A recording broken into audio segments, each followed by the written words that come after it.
Welcome to the Story Channel. Before we begin, I'd like to share a few notes. The content in this video uses AI-generated images and voice narration, combined with the channel's creative editing. Everything is intended solely for entertainment purposes and does not depict or reflect any real events or real people.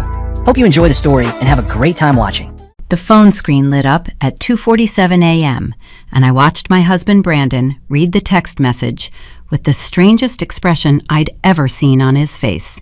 It wasn't fear. It wasn't shock. It was concentration. The kind of concentration you see on someone's face when they're calculating a math problem, not when they've just learned their mother has been kidnapped. "Ashley," he whispered, shaking my shoulder as if I hadn't already been wide awake, staring at the ceiling. "Ashley, wake up. Something terrible happened." I sat up in bed and looked at the message over his shoulder. Unknown number. The text read, "We have your mother. $250,000 cash. Instructions to follow. Do not contact police or she dies." Below it was a photo of Linda, my mother-in-law, bound to a chair with duct tape over her mouth, mascara streaking down her cheeks. Very dramatic, very theatrical. And if you looked closely, which I did, you could see that the rope around her wrists wasn't even tied. It was just looped, like a scarf draped over a coat rack. But I'm getting ahead of myself. Let me take you back 6 days to the moment everything started unraveling, the moment Brandon found out about my inheritance. 6 months before that night, I was the happiest I'd ever been. Genuinely, deeply, boringly happy. The kind of happiness that doesn't make for good stories. Brandon and I had been married for 4 years, together for 6. We lived in a modest 3-bedroom ranch in Maple Grove, a suburb about 20 minutes outside of Minneapolis. White siding, blue shutters, a lawn that Brandon mowed every Saturday with religious devotion. Our mortgage was $1,847 a month, and we split it down the middle. That was how we did everything, 50-50, right down the center. I'm a dental hygienist. I make decent money, around $68,000 a year. Brandon works as a regional sales manager for a company that distributes industrial cleaning supplies. He pulls in about $72,000, sometimes more with commissions. We weren't rich. We weren't poor. We were that middle slice of America where you can afford a vacation to Cancun every other year, but you still check the price of avocados at the grocery store. We'd met at a friend's barbecue, Megan and Tyler's 4th of July party in 2018. Brandon was standing by the cooler, wearing a faded Vikings jersey, and arguing with someone about whether ranch dressing was an acceptable condiment for pizza. I told him it absolutely was, and he looked at me like I'd just solved world hunger. We talked for 3 hours that night. He was funny, easy to be around, and he had this way of making you feel like the most interesting person in any room. 6 months later, we were living together. A year after that, he proposed at the Mall of America, right next to the Lego store, which sounds ridiculous, but was actually perfect because we'd had our 3rd date there. His mother, Linda, was another story. Linda Morrison was 61 years old, twice divorced, and had opinions about everything. She lived in a condo in Bloomington, drove a white Lexus she couldn't really afford, and believed that no woman on earth was good enough for her son, especially not me. From the very first Thanksgiving I spent with the Morrison family, Linda made it clear that I was a guest in her son's life, temporary, replaceable, and slightly beneath her standards. "You're a dental hygienist," she'd said that first Thanksgiving, passing me the cranberry sauce without making eye contact. "That's practical. Brandon always dated girls with more ambitious career goals, but I suppose someone has to clean teeth." Brandon had laughed nervously. "Mom, come on." "What? I said it was practical. That's a compliment." It was not a compliment. Over the years, I learned to manage Linda. I smiled at her passive-aggressive comments about my cooking. I ignored her suggestions that I should do something with my hair. I bit my tongue when she rearranged my kitchen cabinets during visits because the flow was all wrong. I did all of this because I loved Brandon, and because I believed that a good marriage sometimes means swallowing small indignities for the sake of peace. But here's the thing about swallowing indignities. Eventually, your stomach fills up. Our life had a rhythm. Monday through Friday, we worked. Saturday mornings, Brandon mowed the lawn while I did laundry. Saturday afternoons, we'd run errands together. Target, Home Depot, maybe Costco if we needed bulk paper towels. Sunday was for rest. Church if we felt like it. Football if Brandon had his way. A long walk around the neighborhood if I had mine. We had a joint checking account for bills and separate accounts for personal spending. We had a shared Google Calendar. We had a chore wheel on the refrigerator. It was organized. It was predictable. It was safe. My best friend Jennifer used to joke that our life was aggressively normal. She meant it as a gentle tease, but I took it as the highest praise. I'd grown up in chaos. My parents divorced when I was 9, my dad disappeared to Arizona with a waitress from Denny's, and my mom raised me and my brother Kevin on a receptionist salary and sheer stubbornness. Chaos was my childhood. Normal was my trophy. My mom, Diane, was the toughest woman I've ever known. She worked 2 jobs for most of my teenage years, never complained, and somehow managed to save enough to put a down payment on a small 2-bedroom apartment in downtown Minneapolis when I was in college. That apartment was her pride and joy.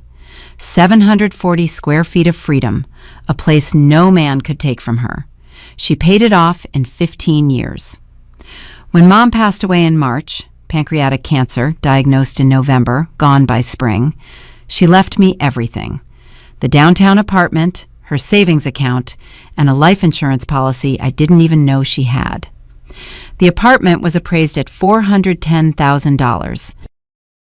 The savings account held $38,000. The life insurance policy was worth $175,000. Total inheritance, roughly $623,000. I didn't tell Brandon right away, not because I was hiding it, but because I was grieving. My mother had just died. The last thing on my mind was money.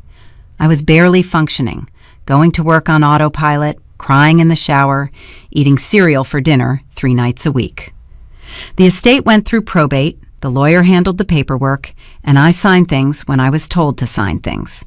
It all felt abstract, like it was happening to someone else. By August, the probate was settled. The apartment was in my name, the money was in my account, and I still hadn't mentioned any of it to Brandon. Was that wrong? Maybe. Probably. But every time I thought about bringing it up, something stopped me.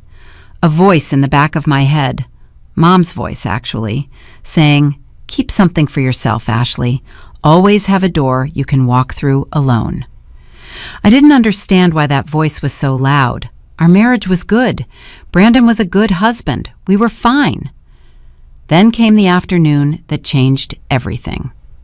It was a Tuesday in late September. I'd left work early because of a canceled appointment and came home to find Brandon in our home office, sitting at my desk with my laptop open in front of him. He didn't hear me come in. I stood in the doorway and watched him for a moment. He was scrolling through something, his brow furrowed, his lips moving slightly like he was reading to himself. "Hey," I said, "what are you doing?" He jumped, actually jumped like a kid caught with his hand in a cookie jar. He closed the laptop, not slowly, not casually, but slammed it shut with both hands. "Nothing," he said, "just checking email." "On my laptop?" "Mine's updating. I needed to look something up real quick." I nodded. It was plausible. His laptop did update constantly. He was always complaining about it. But something about the way he'd closed that screen, the speed of it, the guilty flash in his eyes, made my stomach tighten.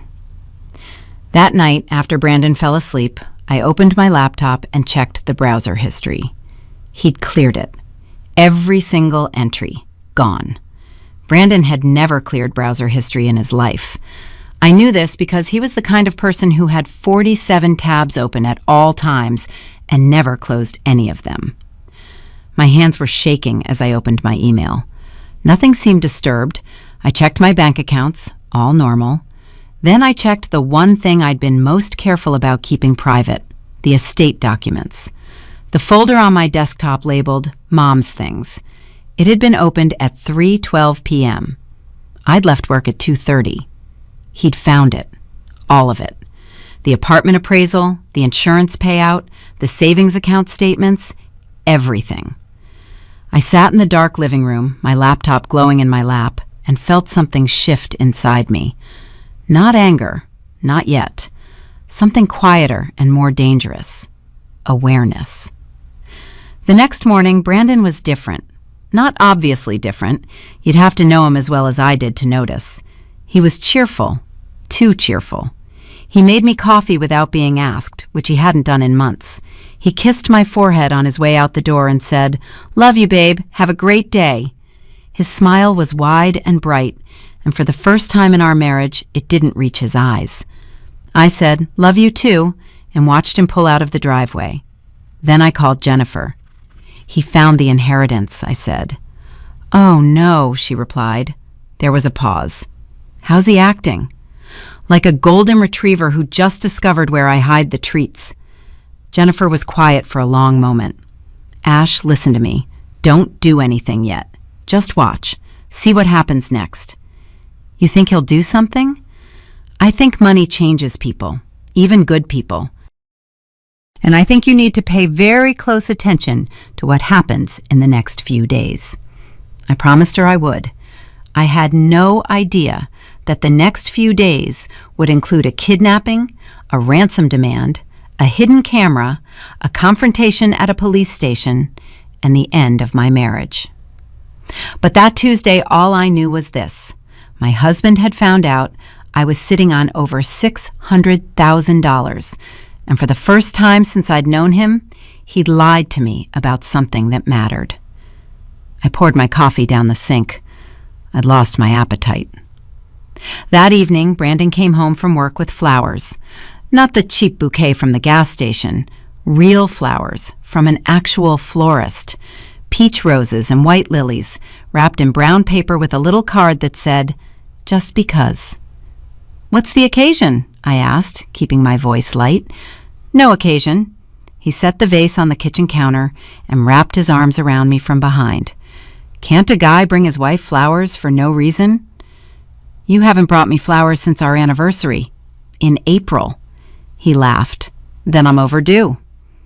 I arranged the flowers in the vase and watched him from the corner of my eye. He was standing by the refrigerator, scrolling through his phone, and I caught the smallest glimpse of a text exchange before he tilted the screen away. "Who's that?" I asked. "Just work stuff. Rick's bugging me about the Q4 numbers again." Rick was his boss. That part was probably true. But the way he angled the phone, that was new. Brandon had never been secretive about his phone. He'd hand it to me to read funny memes. He'd leave it on the kitchen counter unlocked while he showered. This new guardedness settled over him like a coat he was still learning to wear. That night, I lay in bed next to him, listening to his breathing slow into sleep, and thought about calling my brother Kevin. Kevin lived in Denver now, worked in construction, and had the emotional intelligence of a cinder block. But he was loyal, and he was practical. He'd tell me I was overreacting, or he'd tell me to lawyer up, and either way, I'd know where I stood. But I didn't call Kevin. Not yet. Instead, I did something I'd never done before in our marriage. I checked Brandon's phone while he slept. My heart hammered so loud I was sure it would wake him. I pressed his thumb against the sensor, gently, so gently, and the screen unlocked. I opened his messages and scrolled to the most recent conversation. It wasn't with Rick. It was with Linda. The last message from Brandon, sent at 9:47 p.m., read, "Don't worry, Mom. I'll figure out a way to get the money. She doesn't even know I know." And Linda's reply, sent at 9:52 p.m., "You need to move fast, sweetheart, before she hides it or puts it in a trust. That apartment alone is worth almost $500,000. I stared at the screen until the words blurred. Then I placed the phone back on the nightstand, exactly where it had been, and rolled onto my side. My mother's voice echoed in my head. "Always have a door you can walk through alone." I didn't sleep that night, not a single minute. I just lay there in the dark, next to the man I'd loved for 6 years, and listened to him breathe, and wondered who he really was. The next morning, Wednesday, I went to work like nothing had happened. I smiled at my patients. I scraped plaque off molars. I made small talk about flossing habits and upcoming dental appointments. And inside my chest, something cold and hard was forming, like a stone being pressed into shape by the weight of everything I now knew. During my lunch break, I sat in my car in the parking lot of the dental office and called Jennifer. I read his texts, I said. And? He's talking to Linda about the money. He told her he'd figure out a way to get it. She told him to move fast before I put it in a trust. Jennifer exhaled slowly. Okay, Ash. Here's what you're going to do. You're going to call a lawyer. Today. Not tomorrow, not next week. Today. I don't even know if I want a divorce, Jen. Maybe I'm overreacting. Maybe he was just venting to his mom. Venting? I'll figure out a way to get the money. That's not venting. That's planning. She was right. I knew she was right. But the part of me that had spent 6 years building a life with Brandon, the part that remembered the Mall of America proposal and the Saturday morning lawn mowing and the way he used to rub my feet during movie nights, that part wanted desperately to find an innocent explanation. I didn't call a lawyer that day. Instead, I did something arguably worse. I decided to test him. That evening, I came home and sat down across from Brandon at the kitchen table. He was eating leftover pasta and scrolling through his phone. The flowers he'd bought me the day before were already starting to wilt. The lilies were drooping, petals curling at the edges. "Hey," I said casually. "So I've been thinking about Mom's apartment." Brandon looked up. His fork paused halfway to his mouth. "What about it?" "I think I should sell it. The market's really hot right now, and honestly, it's just sitting there. I could probably get 400, maybe 420. I watched his face like a hawk watching a field mouse. Every micro-expression, every flicker. "Sell it?" he repeated. "That's a big decision. What would you do with the money?" "I don't know. Put it in savings, maybe invest it. Mom would have wanted me to be smart about it." "Yeah, of course." He nodded slowly, setting his fork down. "But, I mean, have you thought about what we could do with that money? Together?" There it was. We. Together. The words landed on the table between us like coins dropped on a counter. "What do you mean?" I asked. "Well, we've always talked about upgrading the house. Or I could finally quit working for Rick and start my own distribution business. We could pay off the mortgage, invest the rest, really set ourselves up." "Brandon, that's my mom's apartment. That's her money." "I know that, babe. I'm not saying it's not. I'm saying we're a team. Married people share things. That's kind of the whole point." His voice was reasonable. His expression was open and earnest. And if I hadn't read those texts the night before, I might have been completely convinced. I might have nodded and said, "You're right, let's talk about it." But I had read those texts, and now every word coming out of his mouth sounded rehearsed. "You're right," I said. "Let me think about it." He smiled, that bright, wide smile that no longer reached his eyes. "Take your time. No pressure." No pressure. Right. After dinner, I went into the bathroom, turned on the shower so the sound would cover my voice, and called Kevin. "Hey sis, everything okay?" "No," I said. "I need to tell you something, and I need you to not freak out." I told him everything. The inheritance, Brandon finding the documents, the texts with Linda, the conversation at dinner. Kevin listened without interrupting, which was unusual for him. When I finished, there was a long silence. "Ash, you need to protect that money, like yesterday. Move it. Put it somewhere he can't touch it." "It's already in my personal account. He doesn't have access." "Good. Keep it that way. And the apartment, is his name on anything?" "No, it went through probate in my name only. Mom's will was specific." "Then he has no legal claim. But if he starts pushing, or if things go south, you need a lawyer. A good one, not some strip mall divorce attorney, someone who handles asset protection." "I don't want a divorce, Kevin." "I know you don't, but wanting something and needing something are two different things. Mom taught us that." He was right. Mom had taught us that.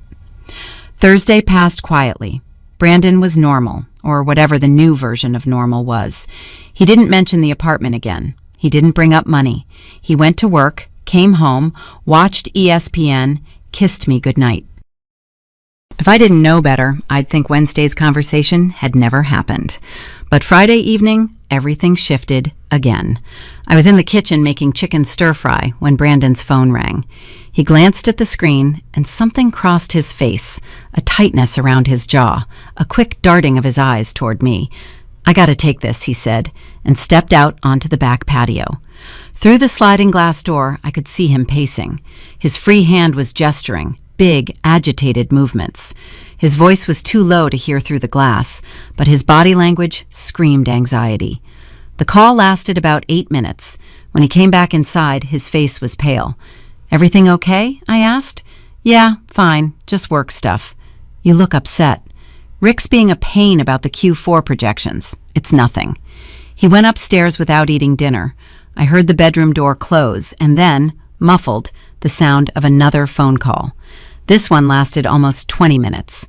That night, I didn't try to check his phone. I didn't need to.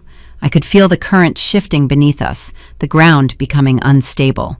Something was being assembled in the dark, piece by piece, and I was running out of time to figure out what it was. Saturday morning, Brandon didn't mow the lawn. This was, in the entire history of our marriage, unprecedented. Saturday lawn mowing was his religion. Instead, he told me he needed to run some errands and left the house at 9 a.m. He didn't come back until almost 2 p.m. "Where were you?" I asked. "Had to go to the office to grab some files. Then I stopped at Home Depot." He wasn't carrying any bags from Home Depot. That afternoon, while Brandon was in the shower, his phone buzzed on the nightstand. I didn't pick it up. I didn't need to. The notification preview showed on the lock screen. "Linda, everything's set for Tuesday. Don't lose your nerve." Tuesday, 4 days away. Everything's set. My heart was hammering so hard I could feel it in my fingertips.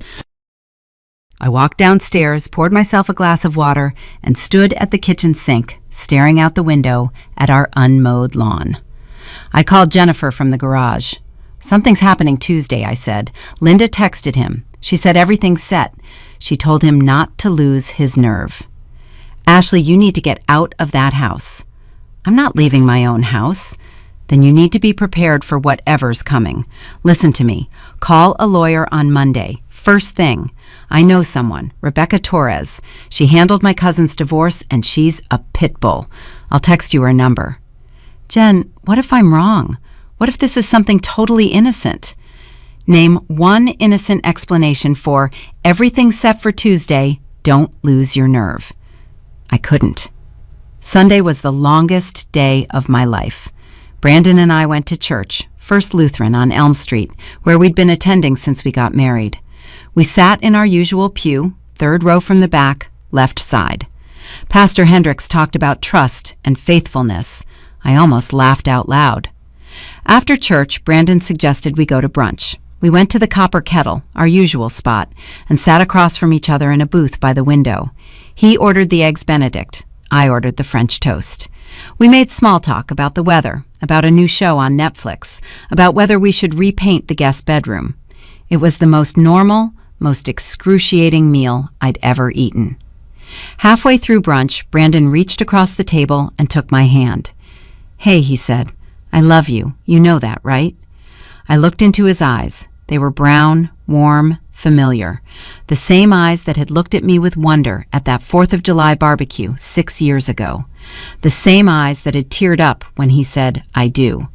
And now, behind that warmth, I could see calculation. I could see a plan forming. "I know," I said. "I love you too." He squeezed my hand and smiled. Monday morning, I called Rebecca Torres. "Mrs. Morrison, tell me everything," she said. And I did. Every detail, from the laptop to the texts to the mysterious Tuesday plan. Rebecca listened, asked sharp questions, and then laid it out for me in terms that left no room for wishful thinking. "Here's the good news," she said. "Minnesota is an equitable distribution state, not community property. Inheritance is generally considered separate property, especially when it hasn't been commingled with marital assets. If the apartment is in your name only and the inheritance funds are in your personal account, he has a very weak claim to any of it. And the bad news? The bad news is that he clearly knows about the assets and is actively conspiring with his mother to access them. That text exchange you described, figure out a way to get the money, that's concerning. If he tries to manipulate you into commingling funds, or if he somehow gets you to add his name to the apartment deed, or if he pressures you into a joint investment, he could strengthen a potential claim. So what do I do? You don't move any inheritance money into joint accounts. You don't sign anything. You don't agree to any real estate transactions involving your mother's apartment. And if things escalate, we file for divorce on our terms before he can file on his. I thanked her, paid the consultation fee, and drove to work with my hands gripping the steering wheel so tight my knuckles were white. Tuesday came. I left work at my normal time, 5:15 p.m. I drove home the usual route, past the Target and the Walgreens and the elementary school with the big oak tree out front.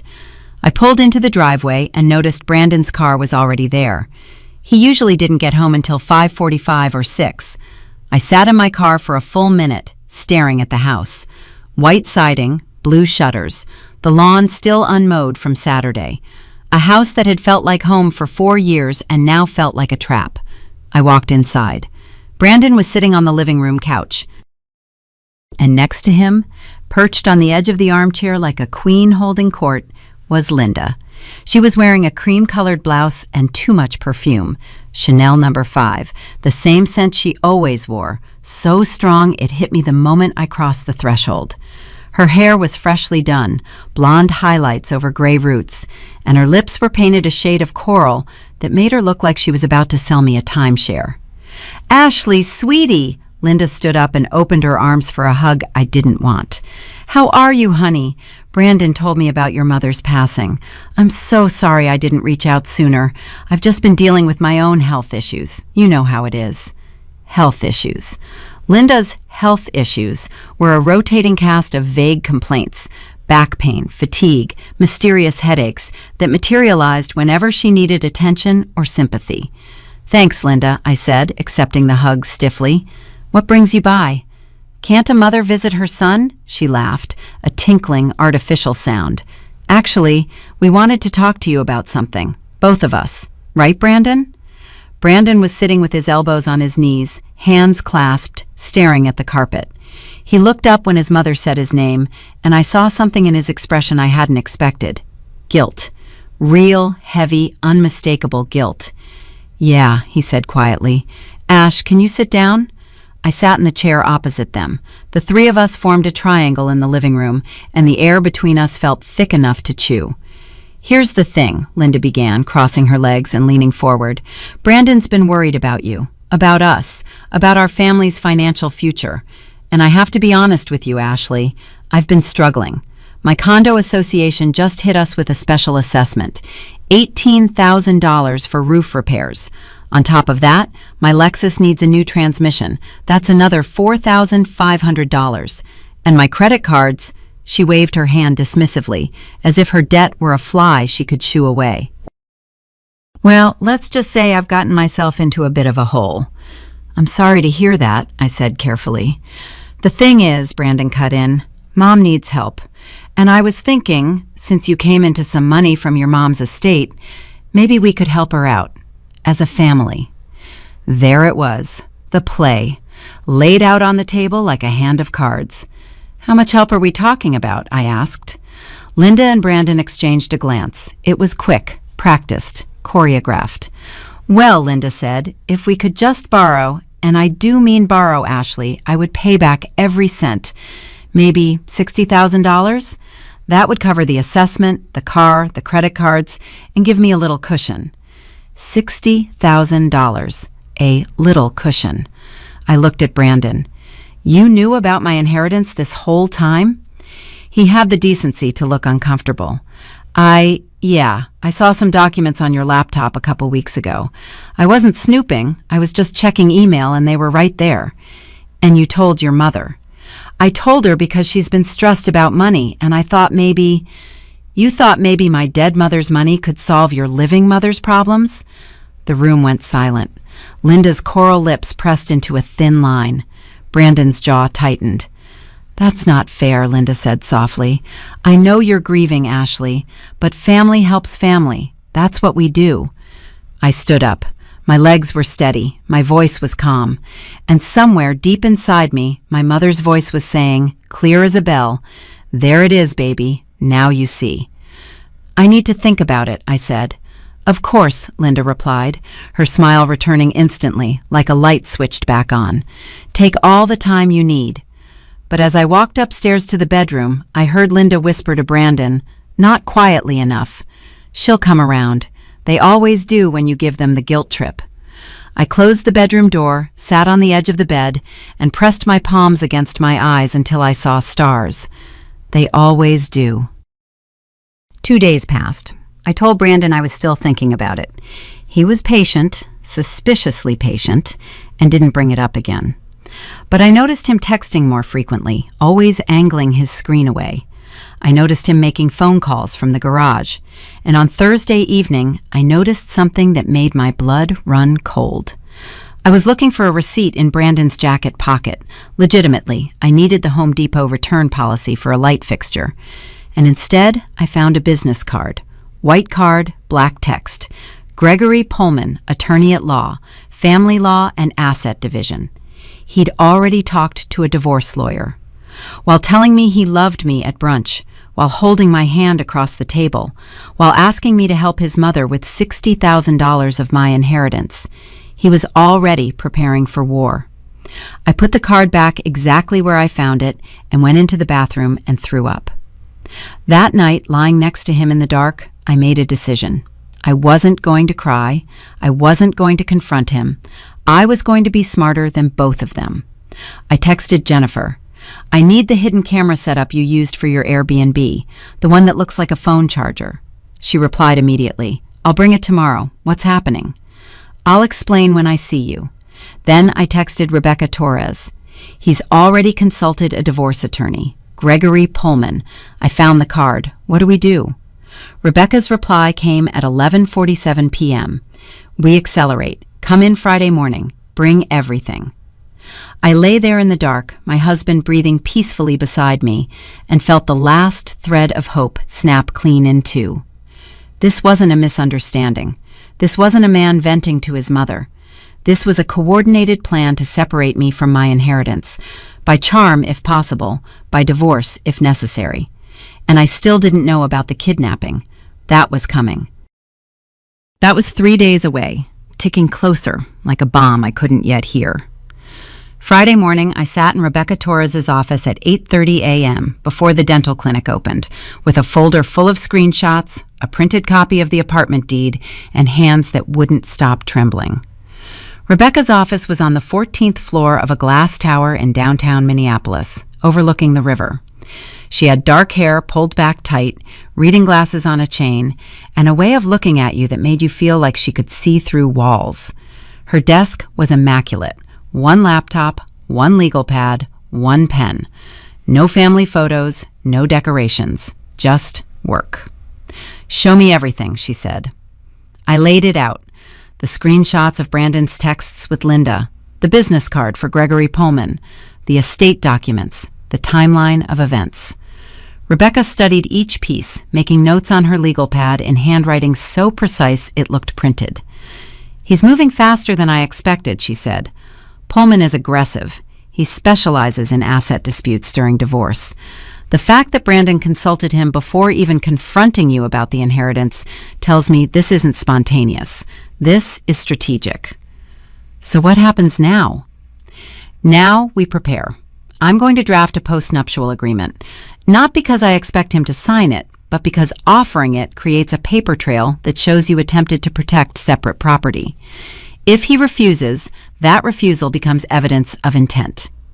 I'm also going to file a lis pendens on the downtown apartment as a precautionary measure, which essentially puts the world on notice that the property is subject to a potential legal claim. It prevents him from somehow forging documents or manipulating a sale. Can he even do that? The apartment's in my name. You'd be surprised what desperate people attempt. I had a case last year where a husband forged his wife's signature on a quitclaim deed and sold her rental property to his brother for $1. By the time she found out, the brother had taken out a mortgage against it. My stomach lurched. Brandon wouldn't... Mrs. Morrison, Rebecca took off her glasses and looked at me directly. 3 weeks ago, you would have said your husband wouldn't secretly read your private financial documents. You would have said he wouldn't conspire with his mother to access your inheritance. You would have said he wouldn't consult a divorce attorney while telling you he loved you over Eggs Benedict. Stop telling me what Brandon wouldn't do. Tell me what you're going to do. She was right. She was absolutely right. I sat up straighter in the chair. I'm going to protect what my mother left me, I said. Good. Now, this camera your friend is lending you, where are you planning to put it? The living room? If they're planning something for Tuesday, well, Tuesday was the text, but that already happened. That was the ambush with Linda asking for $60,000. But I think there's more coming. The way they looked at each other when I said I'd think about it, they have a next step. Minnesota is a one-party consent state for recording. You can record any conversation you're a part of. If they discuss this in front of you, it's admissible. But you cannot record conversations between Brandon and Linda that you're not present for. That crosses into wiretapping. Understood. One more thing, Rebecca leaned forward. The $60,000 Linda asked for. Don't give her a cent. Not a dollar, not a dime. If you give her money voluntarily, it could be argued that you've begun treating the inheritance as a marital asset, which weakens the separate property classification. I nodded. I thanked her. I wrote her a check for the $3,500 retainer, and I drove to work feeling, for the first time in days, like I had solid ground under my feet. That ground lasted approximately 9 hours. Jennifer came over Friday evening while Brandon was at what he claimed was a work happy hour. She brought the camera, a small black cube that looked exactly like an iPhone charging block. You plugged it into the wall, it connected to your phone via an app, and it recorded continuous video with audio. The resolution was sharp enough to read text on a phone screen from 6 feet away. We set it up in the living room, plugged into the outlet behind the side table next to the couch. Invisible unless you knew to look for it. How are you holding up? Jennifer asked, sitting cross-legged on my kitchen floor while I poured us both wine. I feel like I'm living with a stranger, I said. Every time he touches me, I want to scream. Every time he says, I love you, I want to ask him which version of me he loves, the wife or the bank account. You're going to get through this. Am I? Because right now it feels like I'm drowning and he's standing on the shore timing how long I can hold my breath. Jennifer stayed until 9. Brandon came home at 10, smelling like beer and something else, cologne that wasn't his. I didn't ask. I couldn't afford to care about that right now. One crisis at a time. Saturday. Sunday. The weekend passed in a fog of fake normalcy. Brandon mowed the lawn, finally, and I could hear the mower roaring outside while I sat in the bedroom, staring at the hidden camera app on my phone, watching the empty living room in real time. Nothing happened. No secret calls, no whispered plans. Just our house, quiet and still, looking exactly like the safe haven it used to be. Monday morning, Brandon kissed me goodbye and left for work. I stood at the kitchen window and watched his car disappear down the street. Then I checked the camera footage from the weekend, scrubbing through hours of nothing. Brandon watching football. Brandon eating chips. Brandon scrolling his phone, but the angle wasn't right to see the screen. Monday evening, Brandon came home and said, Hey, I talked to Mom today. She wanted me to tell you there's no pressure about the money. She feels bad about how it came across. That's nice of her, I said. She really does care about you, Ash. I know she can be a lot, but her heart's in the right place. I nodded and stirred the pasta sauce and said nothing. That night, Monday night, I was brushing my teeth when Brandon appeared in the bathroom doorway. His face was pale. His phone was in his hand. Ash, he said, his voice cracked. Something happened. What? It's my mom. I think she's been taken. Kidnapped. I stared at him. Toothpaste foam dripped down my chin. What are you talking about? She was supposed to call me at 8. She always calls at 8 on Mondays. She didn't call. I texted her, nothing. I called, straight to voicemail. Then I got this. He held up his phone. I took it. On the screen was a text from an unknown number, a photo of Linda bound to a chair, duct tape over her mouth, mascara streaking down her cheeks. Below the photo, "We have your mother. $250,000 cash. Instructions to follow. Do not contact police or she dies." And here we are, full circle, back to 2:47 a.m., back to the moment I started this story, back to Brandon shaking my shoulder with that calculating expression on his face. But now you know what I knew.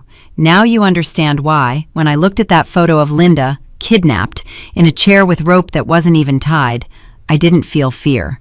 I felt a cold, crystalline fury that started in my chest and radiated outward until my fingertips tingled. "We need to call the police," I said. "No," Brandon grabbed my arm. "They said no police. They said she'll die." "Brandon, this is a kidnapping. We have to—" "Ashley, listen to me." He gripped both my shoulders. His eyes were wild. Too wild, I thought. Performatively wild. "They want $250,000. We don't have that kind of money." But he paused, and in that pause, I heard everything. "You do.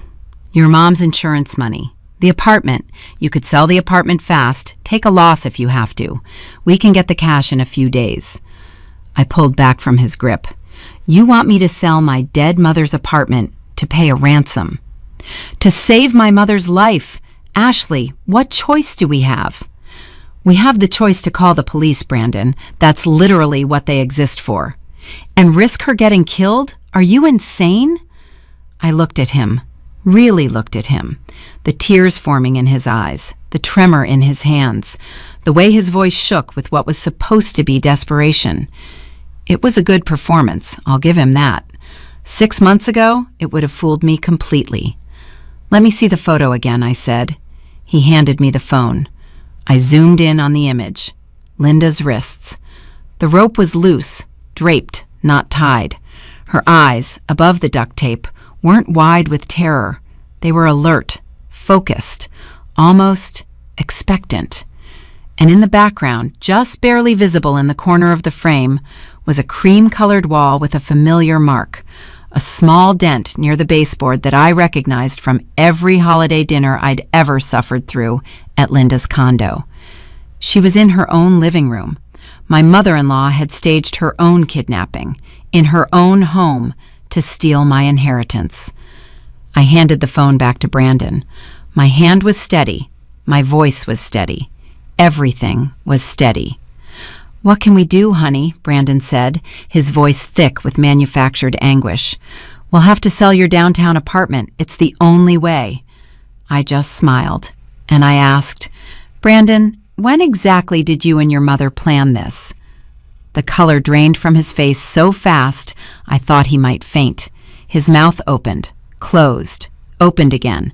No sound came out. "Because here's what's interesting," I continued, my voice quiet and even. "Yesterday, your mother asked me for $60,000, and I said I'd think about it. Today, she's been kidnapped for $250,000. That's quite an escalation in 24 hours. And that photo? She's in her own condo, Brandon. I can see the dent in the baseboard from where you helped her move the bookshelf last Thanksgiving." Ashley, you're not making sense. My mother is in danger." "Your mother is sitting in her living room with loosely draped rope on her wrists and duct tape she probably put on herself. This is a scam. You and Linda cooked this up to force me to liquidate my inheritance." Brandon's performance collapsed. The tears stopped. The trembling stopped. What replaced them was something I'd never seen on his face before. Raw, cornered anger. "You don't know what you're talking about," he said, but his voice had changed. The desperation was gone. What was left was flat and cold. "I'm calling the police," I said, reaching for my phone. "Ashley, don't." "Why not? If your mother's really been kidnapped, the police will help. If she hasn't, well, filing a false police report is a crime. So is extortion. So is fraud." "You would do that? You would send my mother to jail?" "I would send anyone to jail who tried to steal $250,000 from me, including my husband." We stood there in the bathroom, 2 feet apart, the fluorescent light buzzing overhead. Toothpaste was still on my chin. My hair was in a messy bun. I was wearing an old college t-shirt and pajama pants with little cats on them, and I had never felt more powerful in my entire life. Brandon broke first. He looked away, ran his hand through his hair, and let out a long, shaky breath. But it wasn't defeat. It was recalibration. I could see him reshuffling, rethinking, finding his next angle. "Fine," he said. "You're right. I'll call Mom and make sure she's okay. This whole thing is maybe she's overreacting. Maybe it's a scam targeting her, not us. Let me just call her." He walked out of the bathroom with his phone, and I heard him go downstairs. I stood very still, listening to his footsteps, and then I looked at myself in the mirror. The woman staring back at me had dark circles under her eyes and toothpaste on her chin, and a husband who had just tried to steal her dead mother's legacy. And that woman was not going to lose. I wiped my chin, I picked up my phone, and I texted Rebecca Torres 3 words: "It's happening. Now." Then I opened the camera app and checked the living room feed. Brandon was on the couch, phone to his ear, and even through the tiny screen, I could read his lips clearly enough to know he was saying, "She figured it out. We need a new plan."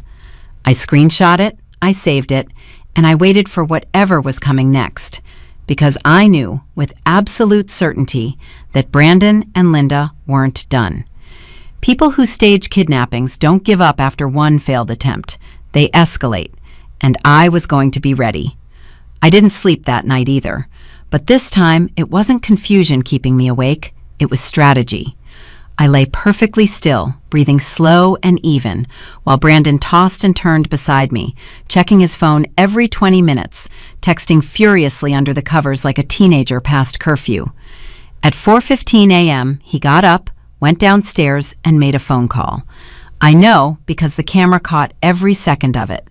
On the feed, I watched him pace the living room in his boxers and a wrinkled t-shirt, phone pressed to his ear. The audio was muffled but audible. "She's not buying it, Mom." I know. We have to try something else. What about the police angle? What if we actually file a report and make it look real?" "No, she won't call. I told her not to. Just stay at Carol's until we figure this out." "Yeah, okay. Love you too." Carol. That was Linda's sister. She lived in Egan, about 30 minutes south. So Linda wasn't even pretending to be kidnapped anymore. She'd already relocated to her sister's house, probably sitting on Carol's floral couch eating wheat thins and plotting her next move. I screenshot the camera timestamp. I saved the video clip to my cloud drive, the one Brandon didn't know about, the one Jennifer had helped me set up. Then I texted Rebecca Torres at 5:02 a.m. I have him on camera. He called Linda. She's at her sister Carol's house in Egan. The kidnapping is completely fabricated. He's discussing next steps. Rebecca replied at 6:14 a.m. "Don't confront him. Come to my office at noon. Bring everything. We're filing today." Tuesday morning, the real Tuesday, 1 week after Linda's ambush in our living room, Brandon sat across from me at the breakfast table and performed grief like a man auditioning for a Lifetime movie. His eyes were red, his hands were wrapped around a coffee mug, his voice was hoarse. "I've been up all night," he said, "thinking about Mom. I'm terrified, Ash." "I can see that," I said, pouring orange juice. "I think we need to act fast. The longer we wait, the more danger she's in. If you could liquidate the apartment quickly, even at a loss." "Brandon," I set the orange juice down, "I'm not selling the apartment." "Ashley, my mother could die." "Your mother is at Carol's house in Egan." The silence that followed was so absolute I could hear the refrigerator humming. Brandon's face went through 4 expressions in 2 seconds: shock, fury, calculation, and then a mask of confused innocence. "What? What are you talking about? Why would she be at Carol's?" "Because you called her at 4:15 this morning from the living room and told her to stay at Carol's until you figured out a new plan. You also told her I wasn't buying the kidnapping story." His jaw worked. No sound came out. I have it on video, Brandon. Audio and video. You standing in our living room in your boxers, talking to the woman who's supposedly been kidnapped, discussing how to trick me into selling my mother's apartment. He stood up so fast his chair scraped across the kitchen floor. You recorded me? You put a camera in our house? Minnesota is a one-party consent state. I was present in the home. It's perfectly legal, which is more than I can say for staging a fake kidnapping to extort $250,000 from your wife. This is insane. You're insane. His voice had gone high and tight, the voice of a man who knows he's cornered. I'm calling my lawyer. Gregory Pullman? The divorce attorney whose card I found in your jacket pocket last Thursday? Go ahead, call him. And while you're at it, tell him about the kidnapping scheme, because I'm sure he'd love to know his client is involved in felony-level fraud. Brandon grabbed his keys off the counter and walked out the front door. He didn't slam it. He closed it with exaggerated care, which was somehow worse. I heard his car start, back out of the driveway, and disappear down the street. I sat at the kitchen table for 5 minutes, perfectly still. Then I picked up my phone and called Kevin. It's done, I said. I confronted him. How'd he take it? About how you'd expect. He called me insane and left. Where's he going? My guess? Egan, to Linda's sister's house, to regroup. Ash, listen. Pack a bag, go to Jennifer's. Don't be alone in that house when he comes back. I'm not leaving my house, Kevin. Then I'm driving up. I'll be there by tonight. You don't have to. I'm already putting on my boots. I'll be there by 8. He hung up before I could argue. That was Kevin, emotional intelligence of a cinder block, but when it mattered, he showed up. At noon, I sat in Rebecca Torres's office and handed her a flash drive containing every piece of evidence I'd gathered. The text screenshots, the camera footage, the fake kidnapping photo, the timeline of events. Rebecca reviewed everything with the focus of a surgeon. When she finished, she took off her glasses and looked at me. This is extraordinary, she said. The camera footage alone is devastating. But the kidnapping scheme? Ashley, this isn't just grounds for divorce. This is criminal. Filing a false report, attempted extortion, conspiracy to defraud. If you want to pursue criminal charges, you have enough here. I want the divorce first, I said. I want to be free of him. Then we'll talk about charges. Smart. Here's what I'm filing today. Petition for dissolution of marriage, emergency motion for exclusive possession of the marital home, and a restraining order based on the extortion attempt. Given the evidence, I expect the judge to grant the emergency motions within 48 hours. And the inheritance? Completely protected. He never had access to the funds, the apartment is solely in your name, and nothing was commingled. His attorney can argue till he's blue in the face. He has no claim. I signed the papers, all of them. Every signature felt like a stitch closing a wound. Kevin arrived at 7:45 p.m., 15 minutes early, driving his beat-up Ford F-150 with Colorado plates. He walked in the front door carrying a duffel bag and a 6-pack of Coors, looked around the living room and said, "So this is the house of horrors, huh?" Don't start. I'm not starting, I'm observing. He set the beer on the counter and pulled me into a hug, a real one, the kind that lasts longer than it should, the kind that says, "I've got you," without using words. When he let go, his eyes were wet, but he blinked it away fast. "Mom would have been proud of you," he said. "You know that, right?" I couldn't speak. I just nodded. Brandon came back at 10 p.m. He walked through the door and stopped dead when he saw Kevin sitting at the kitchen table. "Kevin," he said flatly. "Brandon." Kevin didn't stand up, didn't extend a hand. Just sat there, with his arms crossed and his jaw set, looking at Brandon with an expression that could strip paint. "This is between me and Ashley," Brandon said. "No, it's not. Not anymore. You tried to scam my sister using a fake kidnapping. That makes it between you and the whole family." Brandon looked at me. "You told your brother?" "I told everyone, Brandon. My brother, my lawyer, my best friend. The only person I haven't told yet is the police, and that's coming." Something broke in him then. I could see it, the way his shoulders dropped, the way his face crumbled from defiance into something smaller and uglier. Desperation. Ashley, please, can we just talk? Alone? 5 minutes. No. I made a mistake. Mom pushed me into it. She's the one who came up with the kidnapping idea. I didn't even want to do it. You called her at 4 in the morning to coordinate your next move. You begged me to sell my dead mother's apartment. You looked me in the eyes and pretended to cry about a kidnapping you helped stage. That's not a mistake, Brandon. That's a choice. He stood in the doorway of his own kitchen, and for the first time, he looked like what he was, a small man who had gambled on his wife's grief and lost. I want you out of this house by Friday, I said. My attorney filed for divorce today. You'll be served tomorrow. There's a restraining order pending. If you contact Linda about my finances again, it becomes a criminal matter.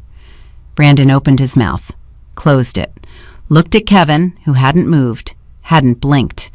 Then he turned, walked upstairs, and I heard the bedroom door close. Kevin looked at me. You okay? No, I said, but I will be. Brandon was served the next morning at his office. His colleague Rick signed as witness. I know this because Rebecca Torres called me at 11 a.m. to confirm. It's done, she said. He has 30 days to respond. But Ashley, I want you to know something. Pullman's office already called mine. They're not contesting the inheritance. They know they can't win that fight. What they're going to push for is a larger share of marital assets, the house equity, the retirement accounts, maybe spousal support. Let them push, I said. I have a video of my husband conspiring with his mother to extort me. That footage will play beautifully in front of a judge. Rebecca laughed, a short, sharp sound. I like you, Mrs. Morrison. I'll be in touch. The divorce took 4 months. Brandon fought for the house. He didn't get it. He fought for half my 401k. He got 40%, which Rebecca said was generous given the circumstances. He fought for spousal support. The judge denied it after reviewing the camera footage, the fake kidnapping photo, and the text messages. In the judge's written opinion, she noted that Brandon's pattern of deceptive and manipulative conduct, including a staged kidnapping designed to coerce the petitioner into liquidating inherited assets, demonstrates a fundamental breach of marital trust that this court cannot reward. Linda was never charged. I thought about it, hard, but in the end, I decided that watching her son's marriage implode and losing access to my money was punishment enough. Kevin disagreed. Jennifer disagreed. Rebecca said it was my call, and she respected it. The house sold in March for $342,000. After splitting the equity and paying closing costs, I walked away with $164,000. Combined with my inheritance, the apartment, the insurance, the savings, I had a net worth of just under $800,000, more money than my mother had ever seen in her life, more than she'd ever dreamed of for me. I moved into Mom's downtown apartment, the one she'd paid off in 15 years, the one she'd bought so no man could ever take it from her. 740 square feet of freedom, 14th floor, with a view of the Minneapolis skyline that made my chest ache every time I looked at it. I kept the apartment exactly as she'd left it. Her curtains, her kitchen table, the little ceramic cat on the windowsill that she'd bought at a garage sale when I was 12. I added one thing, a framed photo of her on the bookshelf taken at my college graduation, her face split by the biggest smile I'd ever seen. Jennifer came over for wine on my first night there. We sat on the floor because I hadn't bought new furniture yet, drinking a $20 bottle of Pinot Noir and looking out the window at the city lights. So, she said, how does it feel? I thought about it, really thought about it. It feels like a door, I said, one I can walk through alone. She clinked her glass against mine. Brandon moved in with Linda after the divorce. Last I heard from a mutual friend, they were arguing about money. Linda's Lexus finally died, and she wanted Brandon to buy her a new one. Some patterns, it turns out, don't break. They just find new victims. I never remarried, not because I'm bitter and not because I'm afraid, because my mother taught me something that took me 32 years and one fake kidnapping to understand. The safest person to trust with your life is yourself. Everything else, the love, the partnership, the shared Google calendars and Saturday morning routines, those are bonuses. Beautiful, fragile bonuses that can disappear overnight if you build them on someone else's honesty instead of your own strength. Mom's apartment is warm tonight. The ceramic cat catches the lamplight. And I am exactly where I'm supposed to be, home, whole, and holding every key to every door that matters.